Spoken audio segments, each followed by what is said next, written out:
Kenapa harga tuna sirip biru sangat mahal di Jepang?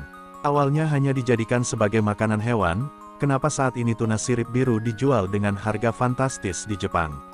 Pada bulan Januari, seekor tuna sirip biru dibeli oleh seorang pemilik restoran kaya di Tokyo dengan harga hampir $2 juta, menunjukkan seberapa besar industri sushi menghargai makhluk ini. Koki Jepang profesional menangani potongan daging tuna sirip biru dengan hormat. Sepotong daging perut tuna yang berlemak, yang disebut toro dalam bahasa Jepang, dapat berharga sekitar 2.500 yen. Tuna sirip biru mungkin adalah ikan paling mahal dan paling berharga di dunia saat ini. Tapi tidak selalu seperti ini. Beberapa dekade lalu, ikan ini tidak berharga di seluruh dunia. Orang-orang menangkap mereka hanya untuk bersenang-senang, dan meskipun hanya sedikit yang pernah memakan hasil tangkapan mereka, mereka biasanya juga tidak melepaskan tuna ini.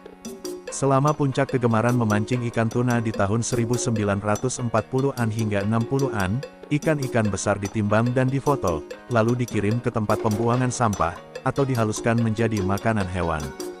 Mungkin skenario terbaik adalah ketika tuna sirip biru yang mati dibuang kembali ke laut, di mana setidaknya biomasa mereka didaur ulang ke dalam jaring makanan laut.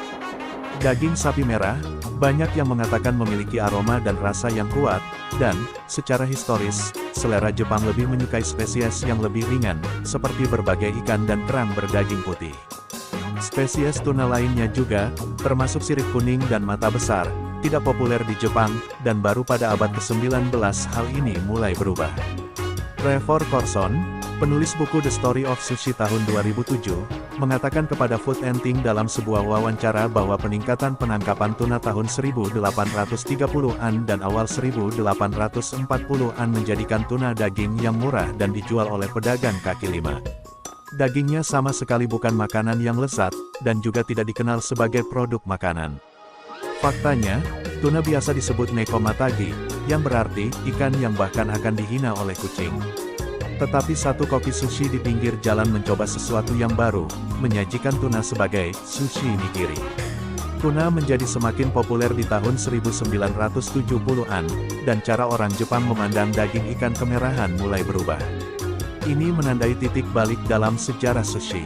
Tiba-tiba, tuna sirip biru menjadi salah satu ikan yang paling dicari, tidak hanya oleh nelayan Jepang, tetapi juga oleh nelayan Amerika dan Kanada. Menurut Persatuan Internasional untuk Konservasi Alam, antara tahun 1970 dan 1990 penangkapan ikan sirip biru di Atlantik Barat meningkat lebih dari 2.000%. Harga rata-rata yang dibayarkan kepada nelayan untuk tuna sirip biru yang diekspor ke Jepang naik 10.000%. Dan memang sebagian besar diekspor ke Jepang. Bahkan hari ini, tuna sirip biru yang ditangkap di lepas pantai New Hampshire akan dikirim ke Tokyo sebelum berakhir di piring sushi di tempat lain. Pada saat itu, pesawat kargo yang mengirimkan barang elektronik dari Jepang ke Amerika Serikat dan biasa pulang dalam keadaan kosong mulai memanfaatkan kesempatan untuk membeli bangkai tuna murah di dekat dermaga pemancingan New England, dan menjualnya kembali di Jepang seharga ribuan dolar. Namun, spesies ini telah jatuh dari yang awalnya melimpah menjadi kelangkaan. Diperkirakan hanya muncul 9.000 tuna sirip biru yang masih hidup setiap tahun di Mediterania. Seorang ilmuwan Inggris bernama Callum Roberts memperkirakan bahwa untuk setiap 50 sirip biru yang berenang di Samudera Atlantik pada tahun 1940, hanya ada satu di tahun 2010. Menurut sebagian besar catatan, populasinya turun lebih dari 80%. Kelangkaan ini pula yang menjadikan harganya sangat fantastis. Tuna jenis ini memiliki rasa besi yang berbeda, tidak terlalu halus atau tajam, dan meleleh di mulut. Ini membuatnya sangat mudah untuk disukai. Corson mengatakan bahwa, penggemar sushi jadul yang masih setia pada sushi versi lama, memiliki pendapat yang sama. Sensasi meleleh di mulut dari tuna sirip biru yang terbukti sangat laku dianggap sederhana dan tidak keren.